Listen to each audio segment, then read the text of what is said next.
இன்னைக்கு நான் எபிரேயர் நிருபத்துக்கு தான் போகிறேன். எபிரேயர் நிருபத்தில் ஒரு 3 காரியம் தான் சொல்ல போகிறேன். முதலாவது நம்ம வாசிக்கலாமா? 3ஆம் அதிகாரம், எபிரேயர் 3ஆம் அதிகாரம் 1வது வாக்கியம். இப்படி இருக்க, பரம அழைப்புக்கு பங்குள்ளவர்களாகிய பரிசுத்த சகோதரரே, நாம் அறிக்கை பண்ணுகிற அப்போஸ்தலரும் பிரதான ஆசாரியருமாயிருக்கிற கிறிஸ்து இயேசுவை கவனித்துப் பாருங்கள்.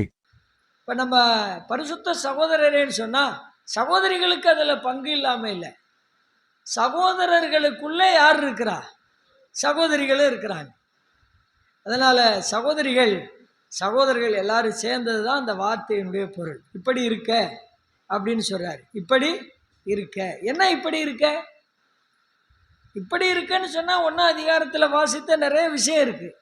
எபிரேய நிருபம் அப்படியே கட்டுக்கட்டா வார்த்தைகள் இருக்கு.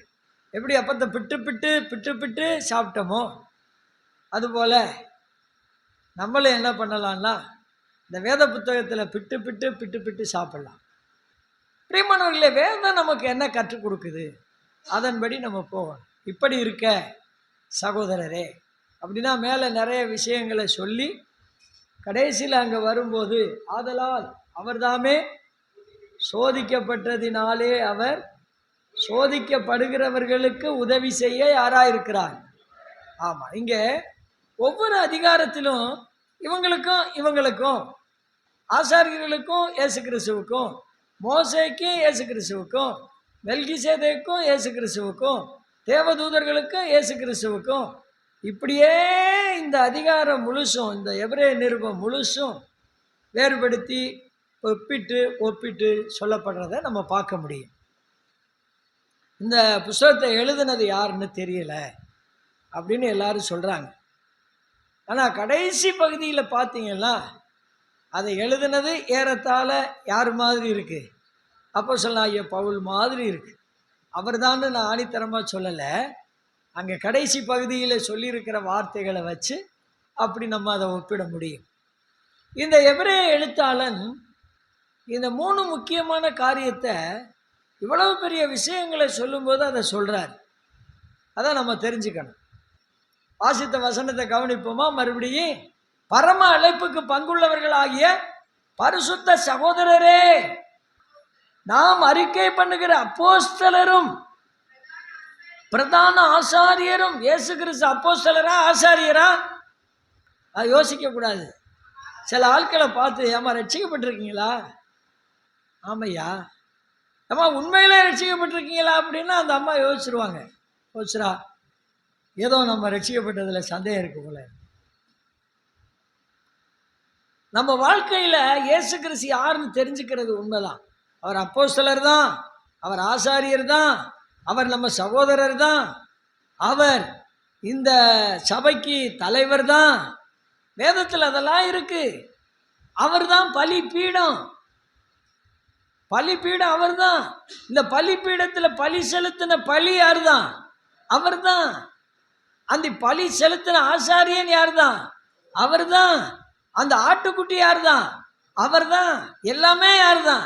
அவர் தான். அவரை விட்டு வேற வழியே இல்லை. ஆசாரியர் அவர் தான், மீட்பர் அவர் தான், அப்போஸ்தலர் அவர் தான், பலியும் அவர் தான், பலிக்கடாவும் அவர் தான், பலிபீடமும் அவர் தான், எல்லாமே அவர் தான்.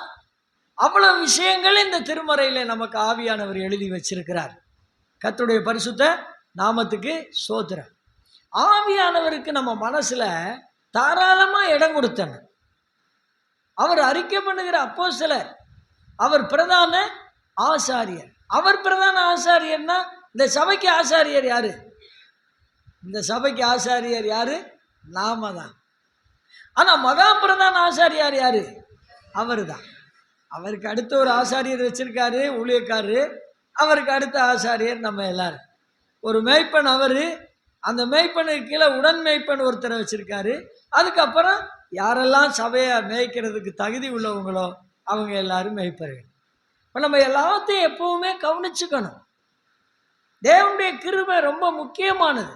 நம்முடைய ஆண்டவர் மகா பிரதான ஆசாரியராக இருக்கிறார். அந்த வசனத்தை பாருங்க. நம்ம அறிக்கை பண்ணுகிற அப்போஸ்தலரும் மகா பிரதான ஆசாரியருமா இருக்கிற கிறிஸ்து இயேசுவை என்ன செய்யுங்க?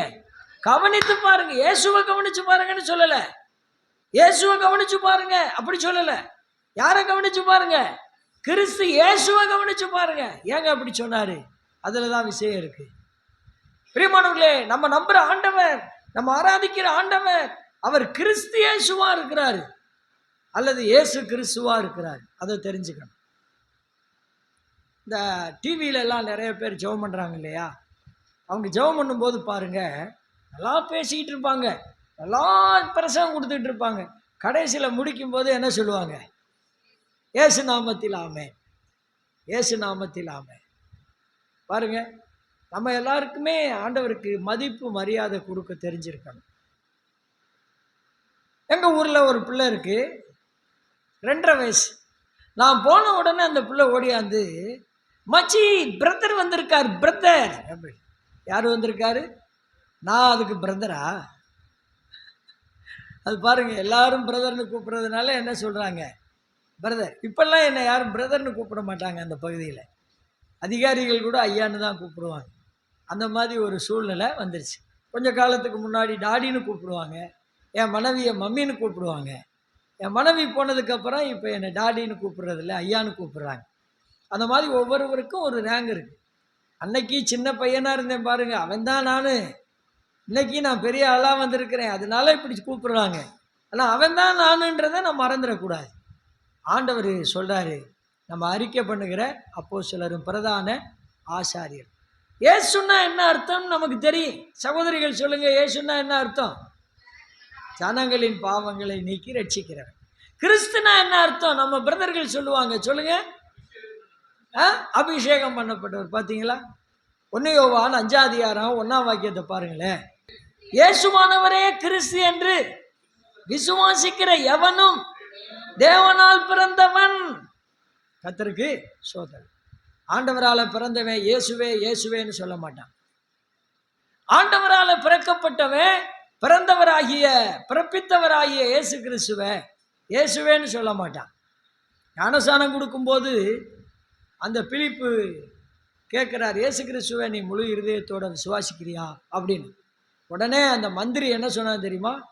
இயேசு கிறிஸ்து தேவனுடைய குமாரனாகிய கிறிஸ்து என்று முழு இருதயத்தோட சுவாசிக்கிறேன். பார்த்தீங்களா? அவன் அங்கே சேர்த்து இயேசு கிறிஸ்து தேவனுடைய குமாரன்றதை அறிக்கை பண்றான். அப்ப ரட்சிக்கப்பட்ட ஒவ்வொருவரும் சும்மா இயேசுவே இயேசுவே இயேசுவே சொல்லக்கூடாது. கர்த்தராகிய இயேசு கிறிஸ்துவேன்னு தான் சொல்லணும். அப்ப இயேசு கிறிஸ்துவை அவ்வளவு கர்த்தத்துவத்தோட அதிகாரத்தோட சொல்லணும். பிலிப்பியர் 2ஆம் அதிகாரத்துல 8ஆம் 10ஆம் வசனம் படிங்க. இயேசுவின் நாமத்தில் வானோர் போதலத்தோடு பூமியின் கீழானோருடைய முழங்கால் யாவும் முழங்கும்படிக்கும் பிதாவாகிய தேவனுக்கு மகிமையாக இயேசு கிறிஸ்து கர்த்தர் என்று நாவுகள் யாவும் அறிக்கை பண்ணும்படிக்கும் எல்லா நாமத்திற்கும் மேலான நாமத்தை அவருக்கு தந்தருளினார். அது எப்ப நடக்கிற விஷயம் உங்களுக்கு தெரியுமா? இந்த வார்த்தை எப்ப நடக்கிறது?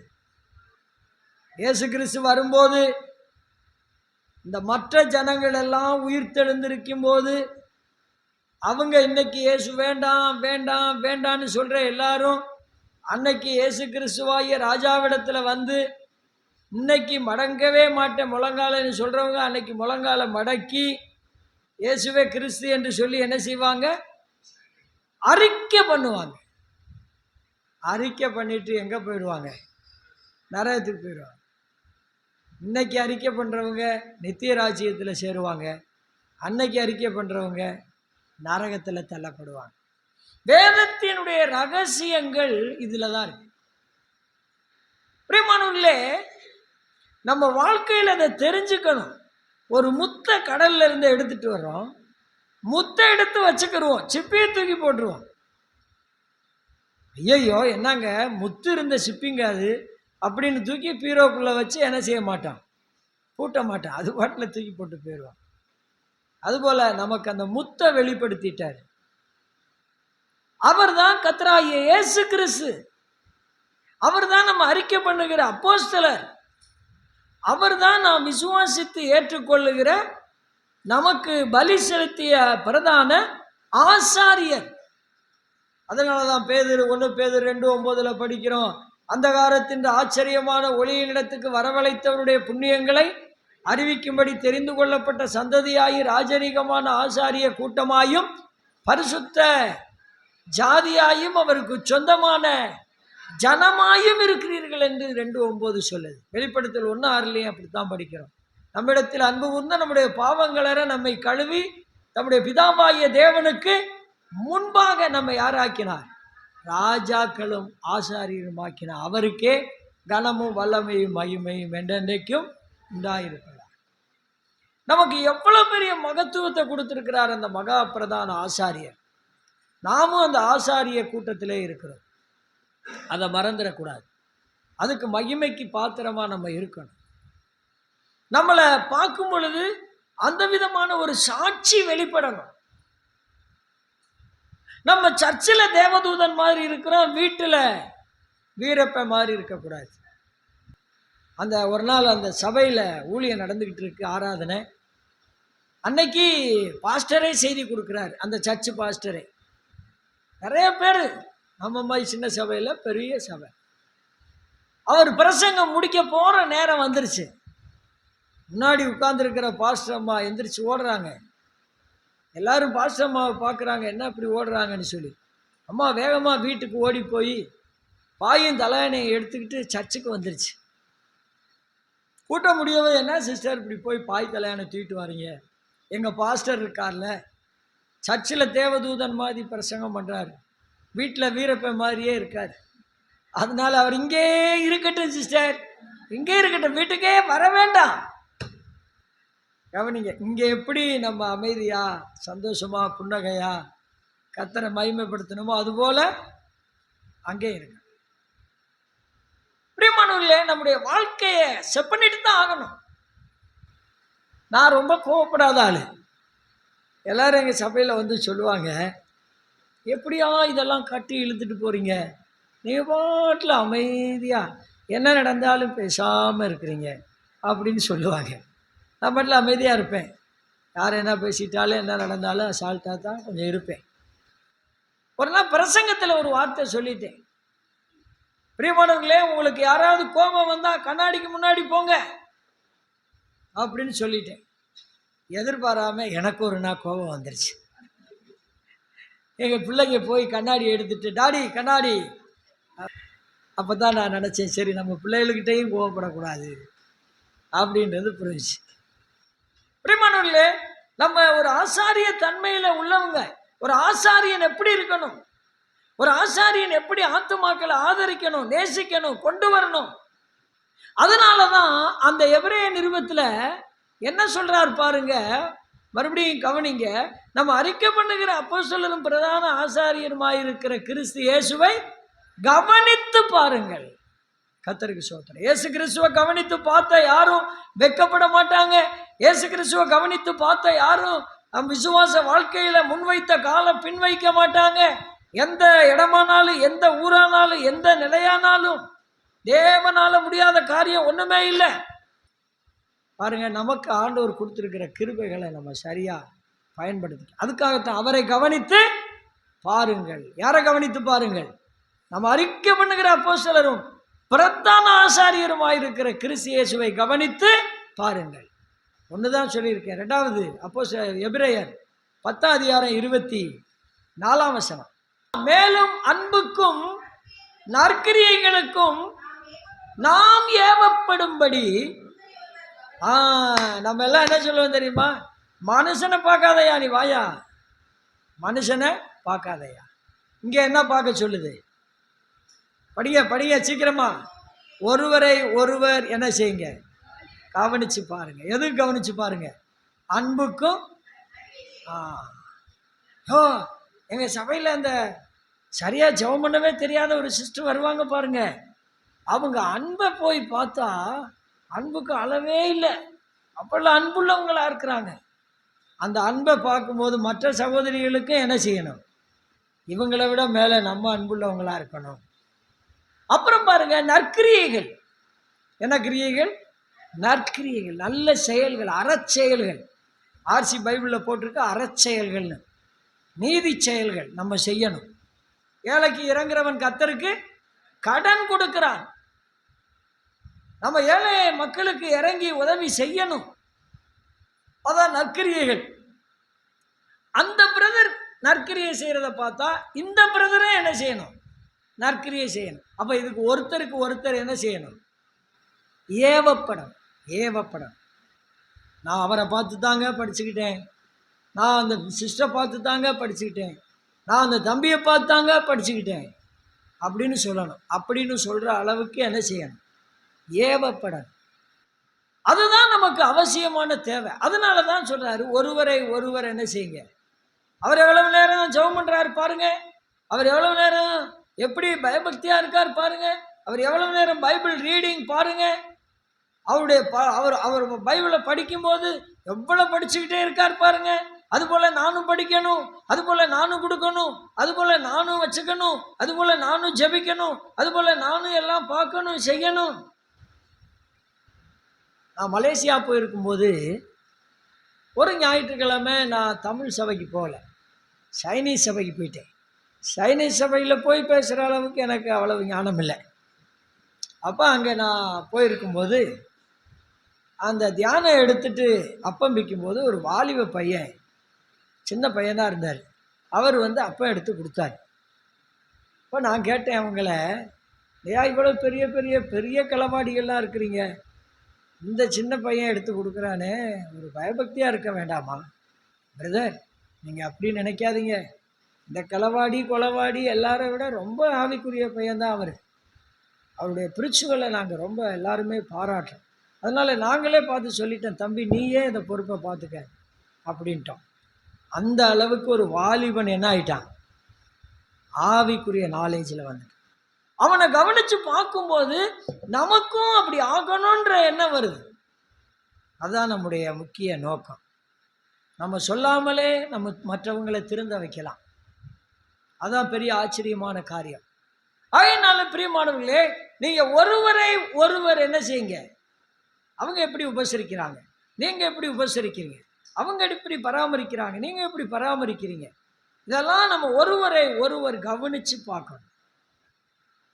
அதுக்கு அடுத்த வசனம் தான் சொல்லுது, சபை கூடி வருதலை சிலர் விட்டு விடுகிறது போல நாமும் நீங்களும்னு சொல்லலை. யாரு? நாமும். அந்த புஸ்தகத்தை எழுதினவர் தன்னையும் சேர்த்து சொல்றாரு, நாமும் விட்டு விடாதபடி. 1 யோவான் 1:8 என்ன சொல்றாரு தெரியுமா? யோவான், நமக்கு பாவம் இல்லை என்போமானால் நம்மை அப்ப அவரையும் சேர்த்து சொல்றாரு, நமக்கு பாவம் இல்லை என்போமானால் நம்மை நாமே. எப்பவுமே நீ நீ அவன் அவள் அப்படின்றதுல இருக்கக்கூடாது. நாம் நாம் அந்த மாதிரி நமக்கு அந்த ஐக்கிய சிந்தையோட அதை நம்ம கைக்குள்ள. கிறிஸ்து இயேசுவை கவனித்து பாருங்கள், ஒருவரை ஒருவர் கவனித்து பாருங்கள். பிரியமானவர்களே, தேவன் நமக்கு கொடுத்திருக்கிற இந்த திருச்சபையில நம்ம எப்படி இருக்கிறோம், எந்த அளவுக்கு சபை கூடி வருதல்ல இருக்கிறோம், எந்த அளவுக்கு வேத தியானத்தை சிந்திக்கிறோம். பிரியமானவர்களே, நம்ம இதையெல்லாம் கவனிச்சு, கிறிஸ்துவை கவனிச்சு, ஒருவரை ஒருவர் கவனிச்சு வாழும்போது கர்த்தர் நிச்சயமா நம்மளை என்ன செய்வார்? ஆசீர்வதிப்பார். நாள் எவ்வளவு சமீபித்து வருதோ அவ்வளவாக நம்ம ஒருத்தருக்கு ஒருத்தர் என்ன சொல்லிக் கொள்ளணும்? புத்தி சொல்லி கொண்டு போதித்து கொண்டு வாழணும். ஆகையினால நம்ம தேவனுக்கு பிரியமா ஒருத்தரை ஒருத்தர் கவனிச்சு, அக்கா போறாங்க பாருங்க ஊழியத்துக்கு, நானும் போறேன். தங்கச்சி ஜெபம் பண்றா பாரு, நானும் பண்றேன். அண்ணன் போறாரு பாரு, நானும் போறேன். அவங்க அப்பா செய்கிறாரு பாரு, நம்ம அப்பாவும் அப்படி செய்யட்டும். ஒருத்தரை ஒருத்தர் என்ன செய்யணும்? கவனிக்கணும். அதுக்காக வீரப்பன் அப்படி செஞ்சான்னு நானும் செய்வேன் அப்படின்னு போகக்கூடாது. அது சபைக்கு வெளியே உள்ள விஷயம், இது சபைக்கு உள்ள விஷயம். நம்ம ஒருவரை ஒருவர் கவனிப்போம். அன்புக்கு நற்கிரியைக்கு ஏவப்படும்படி கவனிக்கணும். குறை கண்டுபிடிக்க கவனிக்கக்கூடாது, குற்றம் கண்டுபிடிக்க கவனிக்கக்கூடாது. கர்த்தருக்கு ஸ்தோத்திரம். என்ன ஒரு காரியம் சொல்லி முடிப்போமா? எபிரேயர் 3:2 1 வாக்கியம். ஆகையால் நாம் கேட்டவைகளை விட்டு விலகாதபடிக்கு அம்மிகுந்த ஜாக்கிரதையா என்ன செய்யுங்க, கவனிச்சுங்க. என்ன செய்தியை கேட்குறீங்களோ, என்ன பிரசங்கத்தை கேட்குறீங்களோ, யார் மூலமா கேட்குறீங்களோ, எப்படி உணர்வோட கேட்குறீங்களோ, அதை விட்டு கொஞ்சம் கூட என்ன செய்யக்கூடாது? விலகக்கூடாது. கேட்டவைகளை விட்டு விலகுனா நமக்கு சொன்னாரே அவருக்கு நம்ம என்ன பதில் சொல்லுவோம்? என்ன பதில் சொல்ல போறோம்? எப்படி நம்ம ஆண்டவருடைய சன்னிதானத்தில் நிக்க போறோம்? உலகத்தோட நம்மளை நியாயம் தீர்க்க மாட்டாரு, ஆனா நியாயம் தீர்க்காம விட மாட்டார். அதுக்கு நம்ம சரியா கவனமா இருக்கு. 3 காரியம் சொன்னேன். கிறிஸ்து இயேசுவை கவனிச்சு பாருங்க. 2வது, ஒருவரை ஒருவர் கவனிச்சு பார்த்து உற்சாகமா சபையில பங்கெடுங்க. 3வது, நம்ம என்ன கேட்டோமோ அதை விட்டு விலகவே கூடாது. கர்த்தர் உங்களை ஆசீர்வதிக்கட்டும்னு வாழ்த்துறேன். நீங்கள் சந்தோஷமா இருங்க. கர்த்தர் உங்களை ஆசீர்வதிப்பார்.